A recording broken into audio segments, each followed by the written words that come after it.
Hello learners, welcome to We Learning. This is Priya Barnwal and today I am going to discuss with you all about the NET Paper 1. Paper 1 जो आपका general होता है सभी के लिए, सभी subjects के लिए आपका सेम पैटर्न होता है, सेम सिलेबस होता है।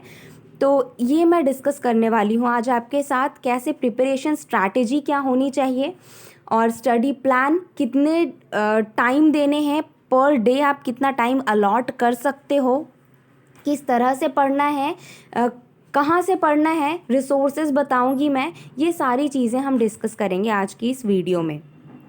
ओके और साथ साथ कुछ study plan, study tips, exam tips, ये सारी चीज़ें भी मैं बताती चलूँगी सो दैट एग्ज़ाम के टाइम आपको आसानी हो।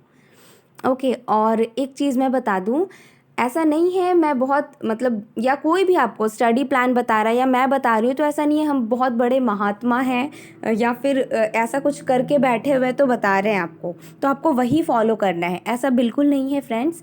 आप अपने अकॉर्डिंग बनाओ, मैं बस आपको एक गाइडेंस दे रही हूँ जैसा मैंने पढ़ा था, मेरी जो प्रिपरेशन स्ट्रैटेजी रही थी मैं बस वो आपके साथ शेयर करूँगी, तो वो आप उसका गाइडेंस ले करके आगे भी आप वैसे कर पाओगे। ओके आप भी वैसे करके डेज अलॉट कर पाओगे, क्योंकि रीज़न ये होता है कि बच्चे कुछ जो हैं जॉब कर रहे हैं, कुछ रिसर्च पेपर लिख रहे हैं, तो कुछ को पीएचडी करनी है, ये सारी चीज़ें हैं तो टाइम इक्वली सब अलॉट नहीं कर पाते। तो मैंने अपने अकॉर्डिंग जिस तरह से मैंने पढ़ाई करी थी उस तरह से मैं बनाई हूँ, उसको फॉलो करते हुए आप भी अपना उससे गाइडेंस लेकर के अपनी स्ट्रैटेजी बना सकते हो। ओके ये सिर्फ गाइडेंस है आपका। ओके और ऐसे ही वीडियोस आएंगी वी लर्निंग पे रेगुलरली, तो आप मेरे चैनल पे न्यू हो तो चैनल को सब्सक्राइब कर लेना, बेल बटन पे प्रेस करके ऑल पे भी क्लिक कर देना सो दैट मैं जब भी न्यू वीडियोस लेकर आऊँ आपको टाइम टू टाइम नोटिफिकेशंस मिलती रहें। ओके तो चलो देखते हैं कैसे पढ़ना है। तो पहले हम एग्ज़ाम पैटर्न देखेंगे, हमारा एग्ज़ाम पैटर्न क्या होता है यूजीसी नेट का। तो एग्ज़ाम पैटर्न होता है अपना 50 क्वेश्चंस होते हैं, हमें एग्ज़ाम में 50 क्वेश्चंस मिलते हैं and each question will carry 2 marks. Okay एक क्वेश्चन पे 2 मार्क्स होते हैं, तो टोटल ओवरऑल हमारा 100 मार्क्स का होता है पेपर 1। कितने मार्क्स का? 100 मार्क्स का होता है और सारे ऑब्जेक्टिव क्वेश्चंस होते हैं, उसमें मार्क करना है सिर्फ आपको। लेकिन प्रॉब्लम क्या है, ये जो ऑब्जेक्टिव क्वेश्चंस होते हैं इनके सारे ऑप्शंस ना आपको लगेंगे कि एक जैसे ही हैं, कि अरे ये तो तीनों ही ऑप्शन लग रहा है इसका आंसर होगा, इस टाइप की फीलिंग आती है। तो उसको इम्प्रूव करने के लिए आपको रेगुलर रिवाइज करते रहना पड़ेगा। ओके अब आते हैं हम टाइम लिमिट पे। टाइम लिमिट क्या है पेपर 1 एग्ज़ाम में, जो पेपर 1 कंप्लीट करने की टाइम लिमिट क्या होती है? तो आप देखो बोलते हैं लोग 1 आवर आप पेपर 1 को दो और 2 आवर्स आप पेपर 2 को दो, राइट। लेकिन आप मैं आपको बताऊं, अगर बहुत ही रियलिस्टिक सी बात बता रही हूँ, आप पेपर 1 को ट्राई करो 45 टू 50 मिनट्स में कंप्लीट करने की। ओके रीज़न क्या है, पेपर 2 में बहुत सारे क्वेश्चंस हो जाते हैं और ऐसा हो जाता है ना कि क्वेश्चंस छूटने लग जाते हैं बच्चों के लास्ट में, क्योंकि आपको पता है पेपर 2 में आरसी आ रहे हैं, अब वो भी 2-2 आरसी है ना। तो ट्राई करो पेपर 1 आप 45 टू 50 मिनट्स में कंप्लीट कर लो सो दैट पेपर 2 आपका अच्छे से हो सके, क्योंकि वो अपना सब्जेक्ट पेपर होता है तो थोड़ा डीप पूछते हैं उसमें से, वो अच्छे से होना चाहिए। तो इसलिए 45 टू 50 मिनट्स में आप पेपर 1 करने की कोशिश करो। अब नेक्स्ट देखते हैं सिलेबस बाइफर्केशन कैसा है। तो मैंने जो सिलेबस को बाइफर्केट किया था वो मैं बता रही हूँ आपको। मैंने क्या किया था और सिलेबस में है क्या अपना, प्रैक्टिकल सेक्शंस और थ्योरेटिकल सेक्शंस हैं, ठीक है। 2 सेक्शंस में आप इसको बाइफर्केट कर सकते हो। अब रीडिंग कॉम्प्रीहेंशन है आपका, प्रैक्टिकल सेक्शंस को देख लेते हैं पहले क्या क्या है। आरसी है, रीडिंग कॉम्प्रीहेंशन, तो रीडिंग कॉम्प्रीहेंशन है, डेटा इंटरप्रिटेशन है, मैथमेटिकल रीजनिंग है, लॉजिकल रीजनिंग है, ये सारे प्रैक्टिकल सेक्शंस है। अब इसको आपको क्या करना है, तो रीडिंग कॉम्प्रीहेंशन आपका अनसीन पैसेज, जो अब तक बचपन से तो हम वही करते आ रहे हैं, है ना। इंग्लिश में लिटरेचर में आता था सबका अनसीन पैसेज, तो वो हमने किया हुआ है, तो उसमें ज़्यादा प्रॉब्लम नहीं होती। बस उसमें दिक्कत क्या आती है, जो सोचते हैं कि लास्ट में करेंगे, कि अरे चलो ठीक है लास्ट में करके हो जाएगा, कि बहुत ज़्यादा पढ़ा हुआ है, तो वो ओवर कॉन्फिडेंस नहीं रखना है। डेली इसको थोड़ा थोड़ा करके पढ़ना है। कैसे पढ़ना है वो मैं बताऊँगी आपको आगे। डेटा इंटरप्रिटेशन का भी वही चीज़ है आपका, DI जिसको हम बोलते हैं। ओके, तो इसका भी वही है, आपको ये रेगुलरली लगे रहना होगा तभी हो पाएगा। मैथ्स की बात करें तो मैथ्स ऑनेस्टली मैं बताऊं मेरी बहुत वीक थी, मेरी भी। मैंने मैथ्स पे बहुत ज़्यादा नहीं करा हुआ था पहले। तो फिर मैथ्स में क्या करना पड़ा, मुझे बहुत प्रैक्टिस करनी पड़ी, काफ़ी टाइम देना पड़ा, क्योंकि मेरे कंसेप्ट्स बहुत ज़्यादा अच्छे नहीं थे। तो ऐसा होता है, बच्चों का मैथ्स नहीं ध्यान देते। तो फिर अगर आपका भी ये चीज़ है ना, तो मैं बताऊंगी जिस तरह से टाइम अलॉट करने को, उस तरह से आप करोगे तो आपका भी ये सही हो सकता है मैथ्स। ओके, और लॉजिकल रीजनिंग ये भी आपका डेली का की चीज़ है, लॉजिकल रीजनिंग भी। और थ्योरेटिकल सेक्शंस में अब आ जाते हैं। तो थ्योरेटिकल सेक्शंस में teaching aptitude, research aptitude, communication, ये सारी चीज़ों का बोलो तो टीचिंग एप्टीट्यूड तो मैंने करा रखी है, काफ़ी चीज़ें हो गई हैं अपने वी लर्निंग पे, तो आप वहाँ से कर सकते हो। रिसर्च एप्टीट्यूड कैसे करना है, तो रिसर्च एप्टीट्यूड बिल्कुल न्यू है हमारे लिए, है ना। तो वो आप थोड़ा बहुत वीडियोस सुनो, या फिर PDF फाइल्स हैं तो वहाँ से देखो, वहाँ से कर सकते हो। कम्युनिकेशन भी इजीली हो जाएगा, बहुत ज़्यादा ऐसा तोप वाली चीज़ नहीं है कम्युनिकेशन, और ये भी मैंने करवा रखी है, वी लर्निंग पे आप कर सकते हो। वहाँ से कुछ चीज़ें रह गई हैं, वो मैं आगे की क्लासेस में कंटिन्यू करूँगी कम्युनिकेशन को। अच्छा, अब आते हैं ICT पे। तो ICT भी आपके लिए, बहुत सारे बच्चों के लिए न्यू होंगी, तो वो भी आप प्रैक्टिस करके कर सकते हो, MCQs लगा करके। पीपल एनवायरनमेंट, हायर एजुकेशन, ये दो चीज़ें बहुत ही लेंदी जाती हैं, तो इसके लिए एक सेपरेट वीडियो बना के मैं बता दूंगी इसको कहाँ से कैसे करना है, या मैं टेलीग्राम पे आपको एक बता दूंगी किस तरह से करना है इन दो चीज़ों को। ओके, अच्छा, अब आपको पढ़ना कैसे है, क्या करना है, तो देखो सिलेबस हमारा काफ़ी ज़्यादा है, लेंदी है, तो आपको स्मार्टली वर्क करना है, हार्ड नहीं। हार्ड वर्क का टाइम गया अब अपना, अब हमें स्मार्ट वर्क करना है। किसी भी कॉम्पिटिटिव एग्ज़ाम के लिए स्मार्ट वर्क करना होता है। तो उसके लिए देखो, ये देख रहे हो, ये जो बंदा खड़ा है यहाँ पे, इसके पास सिलेबस इतने सारे हैं, लेकिन इसको बाइफिकेट कर रखा है इसने, इम्पॉर्टेंस दे करके। कितना ज़्यादा हमें पढ़ना है, कि हमें क्या पढ़ना है, कौन सी चीज़ें बार बार आती हैं। इस तरह से आपको भी वाइजली चलना है, चतुराई दिखानी है यहाँ पे।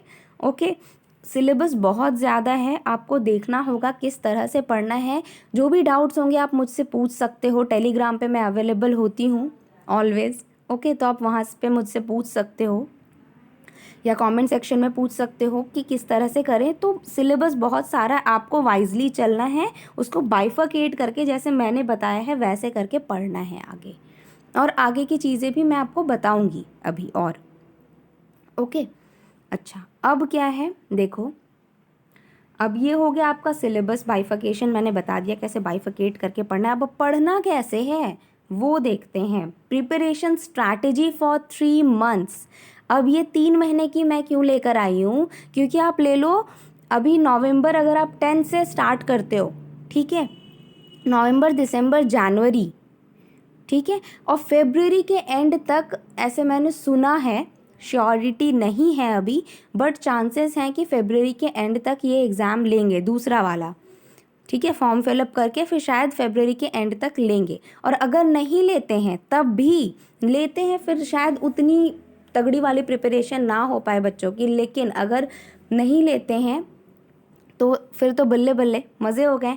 तो कैसे पढ़ना है आपको, तो 3 मंथ्स आपको अच्छे से पहले सारे कंसेप्ट्स पढ़ने हैं, उसके बाद आपको MCQs लगाने हैं। अब उसमें क्या करना है, तो उसके लिए आपको करना होगा ये चीज़ें। देखो, टीचिंग एप्टीट्यूड, टीचिंग में आपको कितने टाइम देने हैं, तो आपको टीचिंग में 5 डेज़ लग जाएंगे, क्योंकि टीचिंग का जो है ना आपका सिलेबस, उसमें बहुत सारी चीज़ें, जब आप MCQs लगाए होगे अभी या लगाओगे तो आपको पता चलेंगी ना, कि टीचिंग में आपका सारा केस बेस्ड चीज़ें होती हैं। सिचुएशन दे दिया, और आपको उस पर बता दे, पूछेगा कि इस पे कौन सा असेसमेंट लग रहा है, ऐसे सिचुएशन दे करके ड्यूरिंग द क्लास है तो कौन सा असेसमेंट लग रहा है, इस तरह से। तो सिचुएशन बेस्ड क्वेश्चन होते हैं, तो जो आप लॉजिक थोड़ा दिमाग लगा के कर लोगे, और जो रट्टा मारने वाली चीज़ें हैं वो तो आपको रटना होगा। तो उसमें 5 डेज़ इनफ है, प्लस 2 डेज़ आपको रिवाइज़ करने के लिए देने होंगे।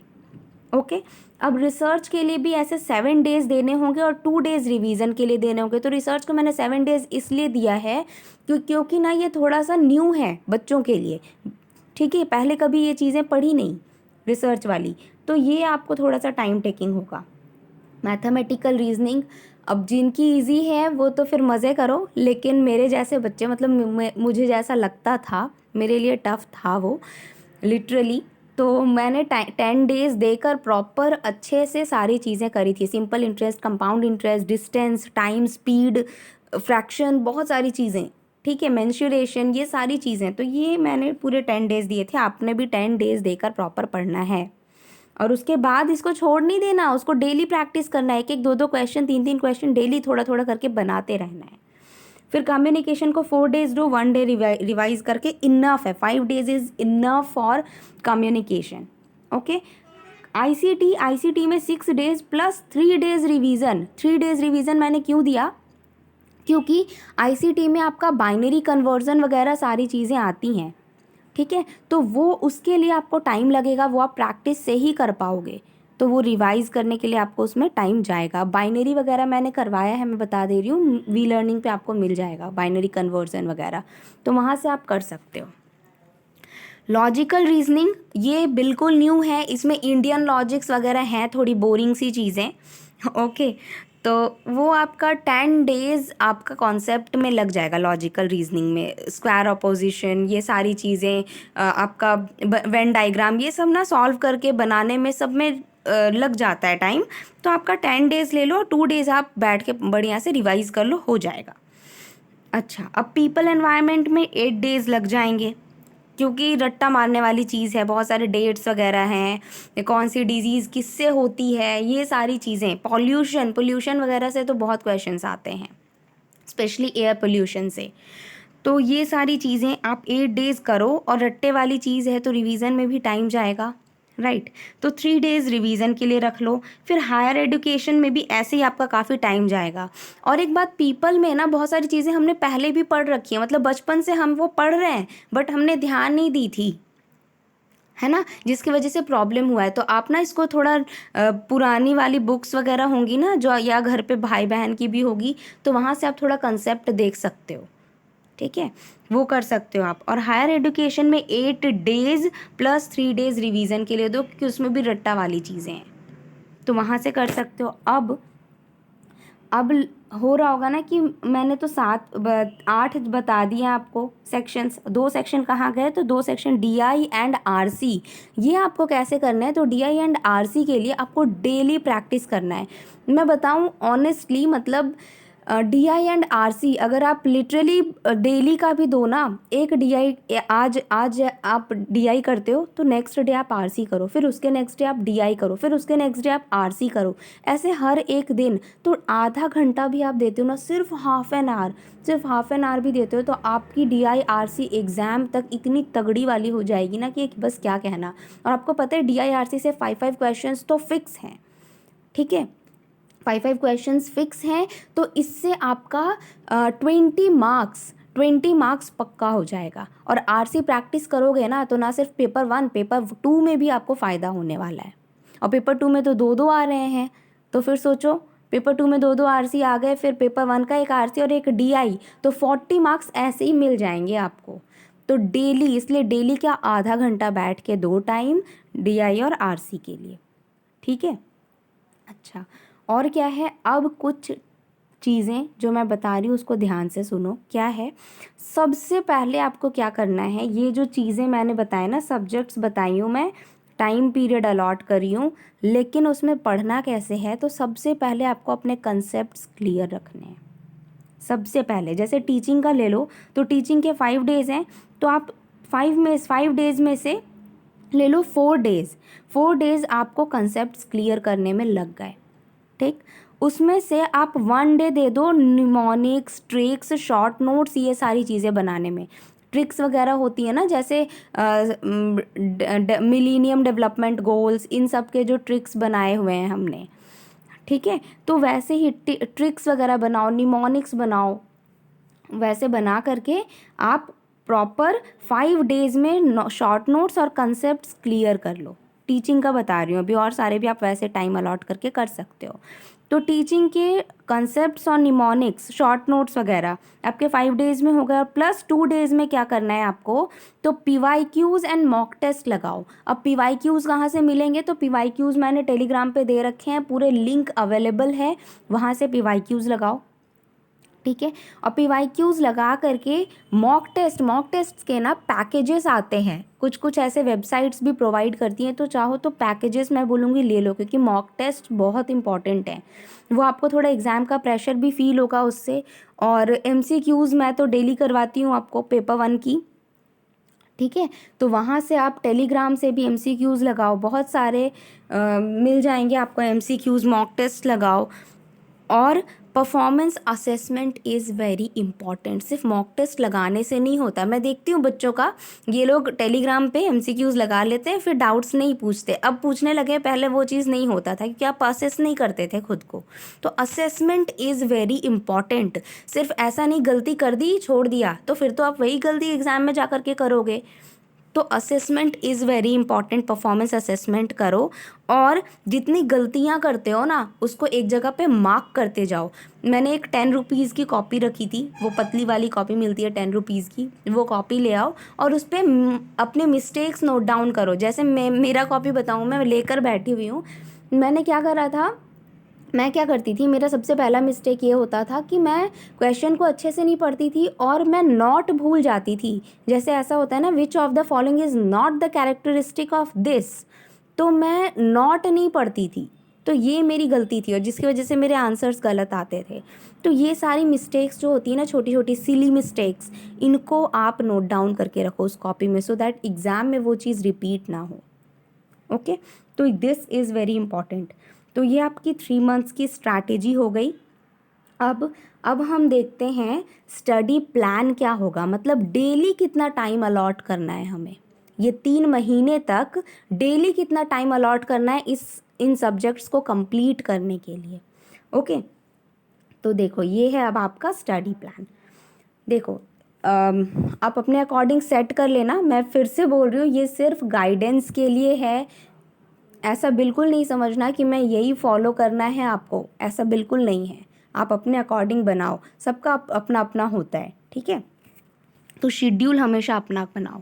देखो अब क्या करना है, मैंने अपना बनाया हुआ है 6:30 AM उठना है, ठीक है। मॉर्निंग में उठे 6:30 AM, फ्रेश होकर के अच्छे से सारा कुछ करके नहा वहा के बैठ गए, और 7:30 से 8:30, 7:30 से 8:30 नोट्स रिवाइज करती थी मैं ये जो मेरा स्टडी प्लान है ना, ये जो मैं प्लान शेयर कर रही हूँ, ये मैं अपना शेयर कर रही हूँ। जब मैं हॉस्टल में थी मैंने प्रॉपर इस तरह से पढ़ाई करी थी, वो मैं शेयर कर रही हूँ आपके साथ। तो 7:30 to 8:30 नोट्स रिवाइज करने में मैं देती थी। रीज़न क्या था ना, कि सुबह सुबह उठ के बहुत ज़्यादा आपको मन नहीं करेगा पढ़ने का, ठीक है। सुबह सुबह उठ करके लगता है कि मतलब कुछ न्यू नहीं जाता, लेकिन जो पढ़ा हुआ है ना उसी को आप थोड़ा सा पढ़ो तो आप वो होता है ना, पेस में आने में टाइम लग जाता है। वो चीज़ें होती थी मेरे साथ, आपके साथ जैसा है, आपको जो सही लगता है आप उसके अकॉर्डिंग सेट कर लेना। तो मैं नोट्स रिवाइज करती थी 1 आवर। वो नोट्स होते थे ना जो मैंने पिछले दिन बनाए हुए हैं, या फिर कुछ भी जो मुझे मन किया पढ़ने को तो मैं निकाल के पढ़ लेती थी, तो वो नोट्स रिवाइज करने। फिर 8:30 में ब्रेकफास्ट टाइम होगा, ठीक। 8:30 से 9, आधे घंटे से ज़्यादा ब्रेकफास्ट में क्या ही देना, आधे घंटे ब्रेकफास्ट किया अच्छे से। फिर 9 से 12 PM सुबह 9 बजे बैठे, और 12 PM एकदम डट के बैठो, खा पी के बैठ गए मस्त, बिल्कुल डट के बैठो। और पेपर 1 पढ़ना है सुबह सुबह, मैं पढ़ती थी, आप जैसा सही लगे वैसे करो। पेपर 1 सुबह सुबह मैं पढ़ती थी, PDFs एंड वीडियोस देखती थी, जो PDFs अवेलेबल हैं या जो वीडियोस यूट्यूब या अनअकैडमी पे मिल रहे हैं, उन सब से मैंने पढ़ाई करा है। 3 आवर्स वो पढ़ा, ठीक है, प्रॉपर। उसके बाद 1 to 2 PM 2 घंटे की लंच ब्रेक हो गई, क्योंकि खाना वाना बनाना हो तो वो कर लो, या फिर फैमिली के साथ भी थोड़ा बैठे गेट टुगेदर, मतलब बैठ के थोड़ा सा टाइम लग ही जाता है। 1 आवर आप लंच टाइम को दे दो। और 2 से ढाई घंटे थोड़ा बैठकर चिल कर लिया, रेस्ट कर लिया, FB व्हाट्सएप या जो शोज़ देखने हैं कुछ रियलिटी शोज़ वो सब कर लिया। तो 1 से ढाई रेस्ट टाइम, लंच टाइम सारा आपका ख़त्म हुआ। अब आपने क्या करना है, 2:30 से 5:30 फिर टिक के बैठो, एकदम टिक के, मतलब टिक के, उठना नहीं है बीच में, ठीक है। वैसे 3 घंटे बैठो, और उस 3 घंटों में क्या करना है ना, पेपर 1 को आपको देना है 1 आवर, और जो बच गए मतलब 2:30 से 3:30 1 आवर हुए ना, उसमें पेपर 1 कर लो, और फिर 3:30 से 5:30 आप कर लो पेपर 2, ठीक है। ऐसा क्यों, मैं पेपर 1 को देखना, मेरी जो स्ट्रैटेजी रही थी ना, मैंने पेपर 1 को कम टाइम दिया और पेपर 2 को उसका डबल टाइम दिया। रीज़न ये था ना कि पेपर 1 आपका 100 मार्क्स का होता है, पेपर 2 आपका 200 मार्क्स का होता है ना। तो टोटल आपका 1:2 का रेशियो हो रहा है, इसलिए मैंने ज़्यादा टाइम दिया, डबल टाइम दिया है पेपर 2 को हमेशा से। अच्छा, तो मैं 5:30 पे थी, 5:30 तक आपने डटकर पढ़ाई करी, फिर 5:30 से 6 आधे घंटे टी ब्रेक ले लो, थोड़ा चाय नाश्ता हो गया, ठीक है। उसके बाद फिर टिक के बैठना है 6 से 9, 3 घंटे कंटिन्यूअस, फिर टिक के बैठना है। और उसमें करने हैं PDFs एंड वीडियोज़, किसके, पेपर 2 के PDFs एंड नोट वीडियोज़ करने हैं 3 घंटे। उसके बाद 9 PM to 10 PM 1 hour dinner time कर ले लो। डिनर में भी काफ़ी टाइम चला जाता है, बैठ के फैमिली के साथ बैठ रहे, या फिर फ्रेंड्स के साथ भी हैं, हॉस्टल वगैरह में हैं, तो टाइम लग जाता है, 1 आवर उसमें चला गया। फिर आपका 10 PM to 12 AM रात के 10 से 12 तब क्या करना है। तो ऐसा होता है ना कि रात 10 के बाद, मतलब मैं बताऊँ, मेरी बैटरी डाउन हो जाती थी 10 बजे तक। मुझे कुछ न्यू पढ़ने का मन नहीं होता था, क्योंकि दिमाग में घुसता ही नहीं था मेरे। तो मैं क्या करती थी, मैं नोट्स बनाती थी बैठकर, या फिर रिवाइज़ कर लिया, या फिर बैठे बैठे मोबाइल पे MCQs लगा लिए। MCQs आपके मॉक टेस्ट अवेलेबल होते हैं ना अनअकैडमी पे या ग्रेडअप पे, तो वहाँ से मॉक टेस्ट लगा लो, MCQs लगा लो बैठकर। 2 आवर्स मिल रहे हैं, 1 आवर के का वो MCQs लगा लो, उसके बाद 1 आवर एनालिसिस में चला जाएगा। तो इसमें टाइम लग जाता है काफ़ी। अच्छा, और ये नीचे वाला कट गया है, 12 AM, 12 o'clock शार्प, 12 o'clock पे सो जाना है। उससे ज़्यादा नहीं जगती थी मैं, मेरी कैपेसिटी नहीं है, रात में मैं नहीं जग पाती देर तक। तो 12 बजे तक सो गए, अच्छे से स्लीप लिया 12 बजे तक, बस। और यही डेली चलता था मेरा, तो यही डेली आपको करना है। यही आपका टाइम प्लान, कंटेंट प्लान इस तरह से चलेगा, तो इट विल बी बेटर। वैसे आप देख लो, जैसे आपको टाइम मिलता है उसके अकॉर्डिंग आप अलॉट कर सकते हो। अच्छा, अब कुछ चीज़ें जो मैं बता दे रही हूँ, क्या है, this study plan is suggestive, change it to your own needs. आप अपने अकॉर्डिंग, अपने नीड के अकॉर्डिंग, अपनी ज़रूरत के अकॉर्डिंग इसको सेट कर सकते हो। लाइक कि कुछ लोगों के ना पेपर 1 बहुत मतलब अगर आपको हार्ड लग रहा है, टफ लग रहा है, तो आप थोड़ा सा ज़्यादा टाइम दे दो पेपर 1 को, आपकी मर्ज़ी। पेपर 2 ईजी है तो कम टाइम दो उसको, ठीक है, ऐसे कर सकते हो आप। तो आप अपने अकॉर्डिंग कर सकते हो। और each topic in every subject has to be revise 3 times before you sit for exams. Exam में बैठने से पहले 3 बार रिवाइज कर लेने हैं टॉपिक्स को। अब मैं ये जो स्टडी प्लान बनाई हुई 3 मंथ्स की है, ठीक है, आप लेकर चलो, फरवरी तक कंप्लीट हो जाना है आपका, ठीक है। फरवरी तक कंप्लीट कर लिया आपने। अब अगर एग्ज़ाम आपका होता है जून में होता है या मई में होता है, तो उसके बाद you have enough time to revise, right. तो उसके बाद आप रिवाइज करो बैठ करके आराम से, लेकिन अभी पहले इसको कंप्लीट कर लो, ये कंप्लीट करना ज़रूरी है ना। तो 3 times रिवीजन करके जाओ, तभी वहाँ पे आप फास्ट क्वेश्चन कर पाओगे, वरना ना क्वेश्चन मिस हो जाता है, पता भी नहीं चलता, ठीक है। फिर लास्ट में बस मार्क करके आ जाते हैं रैंडमली, तो इसीलिए पहले अच्छे से पढ़ लो। अच्छा, and make your own time table, choose topics that will take 3 hours और 2 hours। अब ये जो मैंने 3 घंटे या 2 घंटे अलॉट किए हैं ना, ये आपको खुद से लगाने हैं, ठीक है, कि 3 घंटे में मैं क्या पढूं और 2 घंटे में मैं क्या पढूं। ये आपको खुद से लगाने हैं, जो आपको जिस तरह से ईज होता है।